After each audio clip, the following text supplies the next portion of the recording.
And hello again, everyone. Welcome to episode 15 of the Dad and Daughter Download, presented by the Causeway family of dealerships on Route 72 in Manahawkin. I am the dad, Kevin Williams. And I'm the daughter, Alex Williams, and we're a boomer dad and millennial daughter talking pop culture, sports, and life for me back in Manhattan and dad at the Jersey Shore.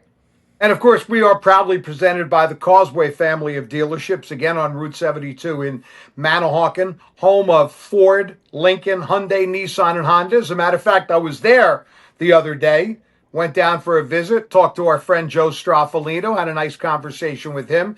Our family is excited about the opportunity to endorse Causeway because we really believe in them for a variety of reasons. Yes, great vehicles, great salespeople, great service, all that is great. But they are also a huge part of the community. They do terrific things through their Causeway Cares Foundation, helping many of the nonprofits in the area. They are more than just someone who sells and services cars and trucks and SUVs and all of that. They are someone who really does care about the community they live in. That's why we enthusiastically endorse them and tell you that when you're looking for your next vehicle, certainly give Causeway a shot. Go to them first because there's a good chance you won't go anywhere else. And of course, you can check them out at causewaycars.com.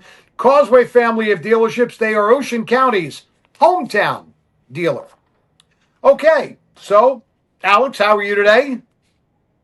I'm good, Yeah, I know going you're out. back from Miami Beach. I know you gotta came back to this latest storm, which we'll talk about in a little bit. But at least you got back in time Oh, to yeah. watch. You saw the last day of the Olympics last weekend, actually, but the last day, of course, produced a highlight that will really live for years and years and years. I'm sure. The 25th, Incredible. yeah, it was. The 25th Winter Olympics in Milano Cortina, of course, provided plenty of highlights and a record setting performance by athletes from the U.S. With 12 gold medals. You want to go over? Can we go over them real quick? Yeah, let's do it. Okay. I think we had alpine skiing. Breezy Johnson won in the women's downhill. Michaela Schifrin won in the women's. What is her Slalom. event? Slalom. Slalom. Slalom. Okay. Slalom. In and out of the Okay. gates. Yeah. Yes. Yes. Yes. Okay. Speed skating. We had Jordan Stoltz win the men's 500 and 1,000 meter. Yep. Figure skating, we had Alyssa Liu win women's singles. We won in the team event very early on with Chalk and Bates, Khan and O'Shea, Ilya Malinin, and then Amber Glenn. Isn't it funny that Freestyle. both, I was going to say, isn't it What? funny that both Malin and Glenn had tough individual Oh my performances, God, I but were know. great in the team event? Okay, go ahead. We got freestyle Um, skiing. yep, Alex Ferrara. I might have Ferrari. butchered Yep. that. One in the men's half pipe. We had Elizabeth Lemley winning the women's moguls and then mixed team aerials. The bobsled, which okay, great. Alana Myers Taylor won in the women's monobob, and then how can we forget women's and men's ice hockey taking home the gold? All right. I'm gonna go. Alex can't even. Do you know what the monobob is? No, Well, it's what is it? bobsledding. It's I know bobsledding, it's but bobsledding. it's a one person event. Mono. Mono is one. Mono. So this was actually, I believe, this was the first Olympics. That's a new event. Oh, So, okay. so Very I different than what they do in the movie Cool Runnings. yeah, well, that was two people or four Yes. people, which they still have. You know, when you say that this was the best performance ever by the U.S., it is a little misleading, only because they've added more events over the years. Yeah. Not to take away anything, but you can't really compare 2026 with, say, let's say 1984, because there are a couple of new events that we happen to usually do pretty well in, like the half pipe and things like that. They weren't around 30 years ago, 40 years ago. So anyway, but it was still great, and those were some of the highlights, and we loved it, right? Yeah, it was fun. I wish I honestly got to watch more of it. I think it's tough, obviously, being working and whatnot, but I think being able to watch the highlights, I think one good thing coming out of social media is being able to watch those highlights and feel like you captured what you needed to know. But the hockey was the most incredible thing I've watched in All right, so long. we'll get to the hockey in a second, but besides that, what did you consider the highlight of the Olympics? I mean, I love the figure skating. I really do. Like, I just think it's like it's so incredible what they can do on skates. So I think like I've gone back and watched some of those replays from some of the competing matches and whatnot, and I don't know. I the figure skating always gets me. Yeah. Well, because you certainly, it's so hard to conceive that they even do what they do. But Insane. I thought for me, watch this guy, right? Man, Alyssa Liu to me was the next best thing. Oh my God. I love her. I absolutely love her. Her enthusiasm, her excitement, She's her so fun. joy, her compassion for her fellow competitors. And by the way, it seems like most of the figure skaters are kind of, they're in their own little world. And while they obviously are competing and they want to win, they have a lot of respect for their opponents. And I think I would say this is for me now. Coming out of these Olympics, which I really did enjoy and I watched a lot of, I find that because the sports most of them compete in are really not well known outside of their own mix. And in Hmm. this country, let me say in this country, if you go to Europe, alpine skiing is humongous in Austria and Norway. They're rock stars.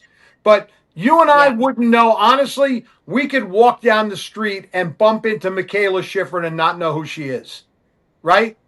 So I Yeah. think there's You're this right. respect for these athletes in the winter sports that they're in the, like all of the skiers, all of the figure skaters, all of the all of the sports. Snowboarders. Yeah. Snowboarders. I mean, you see their reaction. They congratulate each other. I just think like I enjoyed that because that is truly the Olympic spirit, and I think the Olympic spirit exists more in the winter than in the summer because again, they're not necessarily in the U.S. national celebrities. Yeah. I think that they also just have, like you said, so much respect for each other. And you really see that like sportsmanship come to life. I think obviously they're competing for their countries and whatnot, but I think just really seeing like the companionship and whatnot, it's great to see. They really do celebrate each other. All right, so let's talk about the ice hockey. And again, Right. ironically, ice hockey is a sport that is not necessarily big in the entire United States of America. Sure, it's got significant followings in New York and Boston and Chicago and Detroit, original six franchises. Obviously, in Canada, it's the national sport there, a little bit different. But, ice hockey is not big in Kansas. I can guarantee you that. It's probably not that big in Oregon. It's not that kind of sport. It's very much a local or regional sport. But it's the one time every 4 years we've seen it now in a couple of Olympics when it seems like the entire country gets behind a U.S. team that, listen, some of a lot of people who watched that game on Sunday had no idea the difference between a blue line and a penalty box. I mean, they Yeah. don't know. But I mean, come on, it was great. I mean, you saw the comments on social media and the fact that both the men and women beat their arch rivals, Canada. The women were a heavy favorite from the U.S. The men were probably a very slight underdog. They both won 2-1 in overtime. I mean, are you Like serious? insane. I know.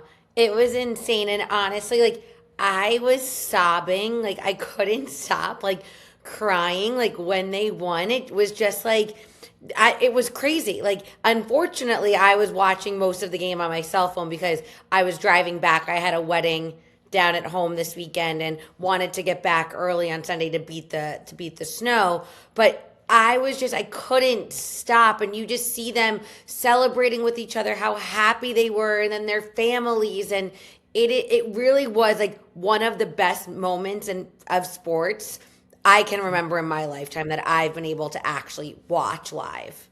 And again, I am not shortchanging the women's team in any way, shape, or form. They were a heavy favorite to win the gold medal. They beat Canada 5-0 during the preliminary round.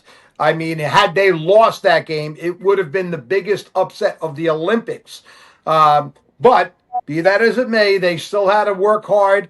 They had to rally Oh, with and 2 minutes left to tie, right? They had to tie the game late, yeah. then win it in overtime. It was phenomenal. Their sheer joy at winning was great. I mean, I loved every minute of it. I watched it from beginning to end. But really, the story of the Olympics for the United States of America was the men's team. Number one, it was Sunday morning. Now, granted, it was 5:15 in California, but Yeah. everyone could watch it. Like for the most part, only a hand, what percentage of people are working at that time, right? So, Yeah. to wake up Sunday morning, to get up, go downstairs, maybe have a little breakfast, whatever, and be able to watch this game, and the way the game unfolded and the tension that existed, the second period when we probably should have given up 4 goals, if not for Hellenbach, Oh my Connor Hellenbach, our God. goalie, Our right? goalie was Ah, another level. the game of his life, the game of his dreams, And then the third period, and I don't know about you, I said to myself and maybe your mother like 5 times, I would gladly take overtime because I felt Yeah. like they had the better chances. Although we had a couple of good ones, I thought the Canadians sort of had the better of the play. Let's go to overtime, and from there it's an absolute crapshoot because that 3-3 Oh, overtime, which I don't like. I don't think it's real hockey. It's the next I best thing agree. to it. It's better than a shootout, but not much better. But anyway, Yeah. but of course, we know Jack Hughes, minus teeth, from the New Jersey Devils, with his twin brother on the team, with his mother involved in the U.S. hockey No, are they? program. I don't know if they're. I don't think they're twins. Oh, they're not twins. I don't They're think so. brothers. They're brothers. You said twin brother. Oh, I'm sorry. My apology. Yeah. No, they're brothers. As Yeah. are as are Brady and Matthew Tkachuk. They're not twins, they're Yes. brothers. Right. I apologize. Correct. So anyway, so that was, and like you said, it was the reaction afterwards. I couldn't turn it off if I wanted to. And then, Same. like, and me, I'm a sap, right? You admit it. I cry at things, right? I mean, like, Yeah. I'm literally holding back. I don't want your mother to see me wipe my eyes. Then they got to bring Johnny Gaudreau's two I of his know. children, Lost it. and I tell you, it was tough. It was tough. It was really tough. Yeah. But I've said this to you before. I think I have. If not, I've said it to your brother. 100 years ago, I used to read a columnist for the Associated Press named Will Grimsley. He was a columnist, covered every sport, covered everything. And in his farewell column, which was probably in the late 80s, he was retiring after 40 or 50 years. He did this whole thing capturing his whole life covering sports. And he said the two best groups of athletes he covered, and for two very different reasons, were golfers and hockey players. Golfers because they never have anyone else to blame. They're by themselves. True. They don't, like they got to go out there by themselves for whatever holes. And if they're in trouble, it's not like, let me get a substitution here to someone bail them out. But he wrote specifically about hockey players, and it's changed a little bit because college hockey is so much bigger now than it was then. What he Yeah. talked about was hockey players in most cases if they're big, they leave their home at a younger age to go play juniors in Canada. And at the ages of 13, 14, 15, they're being homeschooled and living with a family in Canada they didn't know. And they're up at 5:30 in the morning to skate and all of that. And they grow up quicker. And they have this almost like old Western philosophy. And what I have said to you, and I know I've said it to you, hockey players are my favorite professional athletes, bar none. And I use 3 words. They get it. They get it. Right, Al? I mean, they pay tribute to their fellow players. I mean, just the fact in hockey, when the game is over, you could have been beating the brains in and you get in the line and everyone shakes hands. They just get it. You know, I'm obviously a lot older than you, and I've got to watch a zillion sporting events. And I've always said nothing will ever top the 1980 U.S. Olympic hockey team because they were such underdogs. Nobody expected it. And the time in our country at that time, you watched the Netflix special, so you know what I mean. However, this is a pretty close second because this is not a good time in our country either. It's so divisive. Yeah, I think I said to you, and we obviously do not talk about politics on this, but I think the really special thing about that game and about the Olympics is no matter what is going on in the world, good, bad, ugly, the country comes together and rallies behind one thing, which does not happen very often. So being able to see so many different people with different views and different walks of life celebrate the gold medal win, it doesn't get better than that. It really doesn't. And I won't even go into the whole idea with most of the men's players appearing at the State of the Union on Tuesday night, invited by President Trump. 5 declined. I know one of them, the backup goalie, actually has to prepare for a game tomorrow night. The other 4, I'm not sure why. It's not important, to be honest with you. But 20 of the 25 players chose to attend. And that's created, again, social media. How many negative comments have you read from people now bashing them for attending? You know, I love what Jack Hughes, the hero of the gold medal game, said. It's not every Tuesday you get invited, you know, to something like this. And I'm not going to go into that. And we all know the women's team was invited, although some think it was a backhanded invitation. They were invited.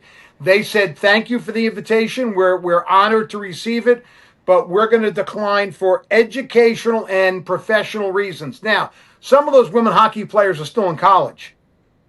I think 7 of them are still in college. So they're going back to their teams, right? And there is a professional women's hockey league, which the other ones, I think all of the other ones, play in to some extent. So that may be their reason. It doesn't matter. Nobody had to go, and nobody should feel pressured to say no. It's what you wanted to do. But it shows you, whether you want to make a political thing out of it, go ahead. I'm not. It shows you that the country put their arms around both these teams and basically fell in love with them. Yep. Right? I agree. Incredible. So the Winter Olympics are done 4 years from now in France, in 8 years here in, where is it? Is it Salt Lake City? How do I not know? I think so. Yeah, I think so. I think so. Yeah, it's in the U.S. It's out west somewhere. It's certainly not in Lake Placid again. And then, of course, we have the Summer Olympics coming to L.A. Which is the pretty Kate Hudson exciting. ad is already out. The Have what? you seen it? No. The commercial with Kate Hudson. No, I haven't seen it. I can't think of what song she's singing. It's about LA though, but it's promoting the Olympics. Is it I Love L.A.? Yes, maybe. Okay, yeah. So anyway, so that's the Olympics. We're going to close the door on that. And if that was good, if that gave it to me 2 weeks of excitement, of something to watch, of getting behind our athletes and our teams, you know, in the middle of winter when we need something, on the other end of the spectrum is Yeah. The goddamn winter of 2026, which just won't go away. And of course, we're still dealing with the repercussions from the blizzard of 2026 on Sunday into Monday. Doesn't matter if you got 16 inches or 28 inches, wherever you live. New Jersey got smacked. We got smacked at the Jersey Shore. You got crushed in Manhattan. Um, Man, oh man, man, oh man. And I know it's going to warm Yeah. up. I said to you before we started recording, 50 on Saturday, which is good for both of us because we have events on Saturday. But Yeah. I can't but wait. this winter can't end soon enough. I wish I was going on vacation now. I know. It was so brutal. It was just almost like there was no light at the end of the tunnel, and it was just going outside and knowing that it was going to be so unbearably cold. Like, I love to go for walks, like I really do. You couldn't even do that. You couldn't even put on layers and feel good getting fresh air because it was so cold. So, I'm really hoping next week is March, which is absolutely insane, that we can tie a bow on winter within the next week or so. I really Yeah, do. I'm not saying I need warm weather. We just need something better than this. yeah, I couldn't agree with you more. You know, we got this blizzard 4 weeks to the day after the snowstorm before that. And while Yeah. that was certainly not as much snow, probably like maybe for most of us, the Jersey Shore, around 8 inches, somewhere in that ballpark, it was followed with two of the most brutal weeks of cold weather we've ever experienced. It was so we got no melting. And it's ironic, isn't Yeah. it ironic that the snow you could finally see good signs of melting, right? Last week I saw my grass for the first time. You know, I know there were still some snow piles, but the roads were clear. You just got rid of everything, and then we get hit with this. Now there are I piles know. that look 3 stories high. And it's also just disgusting. Like, I think we've talked about this. It looks, especially in the city, it looks nice for about an hour, and then it just turns into slush. Like this morning, I was walking to the gym, and you have to like jump over the puddles, and it's gross. It is absolutely it's disgusting. So who knows? Hopefully, it melts with the warm weather coming on Saturday. Yeah, we're gonna have slush though. Like we're gonna have loads of slush and all that. Then they're Yeah. talking about maybe something Thursday night, although I don't think it will impact us at the shore. Yeah. Then something next week, maybe on two. I mean, like it's just enough already. Like, come on. Well, That's it. they are hiring. You could sign up to be like a volunteer emergency snow shoveler in the city and make up to $45 an hour. Yeah, I wish my back would allow me to do that. Yeah. But you're right, not bad, not bad. I'll tell you what, there were a lot of people in our neighborhood who made some money these last for a couple of days. I know because I paid a couple of them to Yeah. shovel, or if they I had love snow this. blowers. Good for them. Oh Couldn't yeah. be me. Not be me. But All right. Well, let me before we move on. Let me just say this again. Repercussions of winter. Okay, here we go. Saturday was supposed to be the polar bear plunge in Seaside Heights. It's been postponed till March 14th. Sunday was supposed to be the St. Patrick's Day parade in Belmar. It's been postponed. And as of the time we recorded this, they had not established a new date because they said they got to work on a lot of logistics. Biggest one I can trying to get the imagine. bands. See, those bands that play in St. They're Patrick's Day booked. parade, The month they of book. March is their like, That's it. They book months and months and months in advance. So when something's postponed, it's not like you can say, "Well, let's just get you for next Sunday." Well, we've got another parade. So yeah. anyway, but again, repercussions of the weather. But I will tell you that this The crap. coming Sunday, yep, this coming Sunday, which as you said is March 1st, the Crabs Cove will host their annual island party. I think I can say with full conviction, weather will not be a problem. It's going to be 50 on Saturday and the mid to upper 40s on Sunday. So if you've had enough of winter, especially if you haven't gone on vacation and you need to escape, I am inviting you to visit the Crab's Claw Inn. You come in, everyone's going to get a free lay. It's going to be decorated for the islands. There'll be drink specials. There'll be entertainment by Artie's Parties from 3 to 7 p.m. And most of all, it'll that good feel of like, here's something to look forward to. Like, this is it. We made it to the island party, and then the following Saturday, which is March 7th, is the Ocean County St. Patrick's Day Parade, which is a huge day at the Crab's Claw. Some go before, some stay during, some go after. And of course, it's a little special this time around at the Crab's Claw because owner Sam Hammer is being honored as the Grand Marshal of that parade through Seaside Heights and Seaside Park. So you got some events coming up that will be a lot of fun. And here's what's not an event. Every Monday through Thursday, dinner specials, great dinner specials. Friday is their famous prime rib night. And for a full list of entertainment and all the thing going on at the Crab's Claw, visit thecrabsclaw.com. Now, I know Saturday you're busy. Saturday, we were talking about hockey. I should have mentioned it then. I'm going to see the Rangers play for the first time in a couple of years. Yeah. Who are they playing? They're playing the Pittsburgh Penguins. I'm going to assume Sidney Crosby is not playing because he had that lower body injury that kept him out of the last 2 games of the Olympics. But I'm excited. Listen, the Rangers stink. We've traded away we've lost our Tammy Panarin. They're terrible.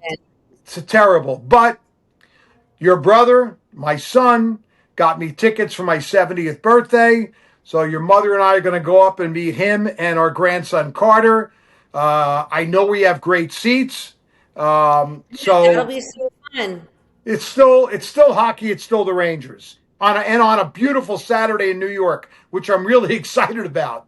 It's an afternoon game. 12:30. Wow, that's perfect. Right? Yeah. 12:30. So I'll be anyway, at the spa. So. Yeah, you'll be at a spa. That's enough with your life. So we covered the Olympics. We covered the winter that just doesn't seem to want to end. But it will end. Here's the thing. It's coming. It's coming. Listen, I always said to me, Alex, if you make it to St. Patrick's Day, which is the 17th of March, you've really made it. Yeah. You got Palm Sunday is right. Palm Sunday, Easter. Before you know, it'll be the countdown to Memorial Day weekend, Alex. Before we know it, crazy. 3 months. I don't want to think that far ahead, and I got a lot going on between now and then. Yeah, so. I know you do. All right, so this is usually the time when we do this segment called Kevin Can't Even, which if you're a newcomer to this podcast, and if you are, thank you. Please tell your friends. If you're a newcomer to this podcast, is when Alex asks me some questions that at my age at times are way above my brain capacity, whether it be social media, technology, whatever it is. I've actually been very good in this section the last couple of weeks, which I think really is due to Alex. This one is a very different iteration. This is a very different iteration this week. All right, let's go. I'm just asking you a question, and it's not going to put you on the spot. It's more of your opinion, because I think if people are not familiar, you usually do every summer your 10 beach commandments, where you kind of roll out your different rules for the beach as being an avid beachgoer for many years. And I'm sure we'll get to that segment in the next few months. But I just kind of wanted to hear, as we're talking about winter, what your top snow etiquette is, because I think I've been seeing a lot of that recently in terms of things that really annoy people that people do with the snow, whether it's shoveling off your car after a plow just went by. So I was wondering, in this winter, what are your snow commandments? For the sake of you as a resident of New York City, my first one would be don't throw snowballs at police officers. Okay?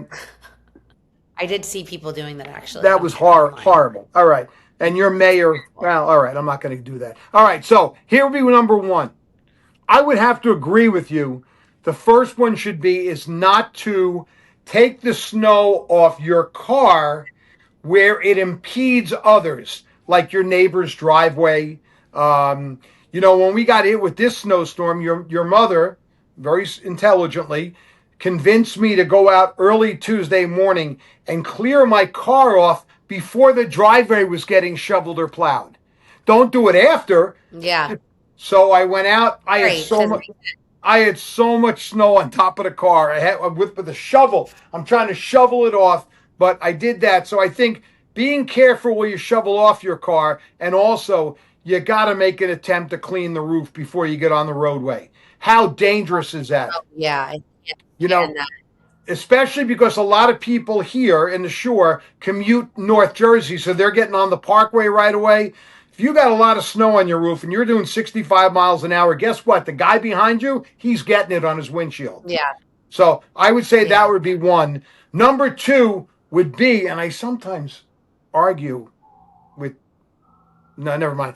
Don't throw all your snow in the middle of the street. I know it sounds easy when the plows are coming by, but at times the plows do stop. So then what you've done is you've just put more snow in the middle of the street. And when they come across, you don't want them pushing that snow on your side or on your neighbor's side across the street. So that would be one of those. Throwing snowballs at cars might be my number one. I know kids used to do that, right? They would throw snowballs at cars. It sounds innocent. But if you're driving, especially on local roads, 2 lanes, one in each direction, and you get hit with a snowball and your first reaction may be, oh, you don't know what it is, and there's a car coming the other way, Yeah. that could be a problem, Alex. That's a good point. Could be a problem. Yeah. Give me a couple that I might be missing. Because you got, I mean, honestly, I'm spoiled because I walked out my building today and everything was shoveled and salted and whatnot. My biggest one was not cleaning off the roof of your car. Yeah. I think I hate driving and that being an issue. yeah. But I don't know, something I see in the city is when like you're letting your like dog pee in the snow. I mean, obviously, where else are they gonna go? Yeah. It just grosses me out when you see the snow with like. Yeah, no. And you know what? When you get a blizzard like we got, that is a real problem for people who are pet owners, dog owners. You can't let your dog go out in 20 inches of snow, especially if it's a small dog, right? I mean, they get covered. So, Yeah. thanks to our friends at the Causeway family of dealerships and the Crab's Claw Inn, tell your friends, catch us every week on the Dad and Daughter Download. See you later. Bye.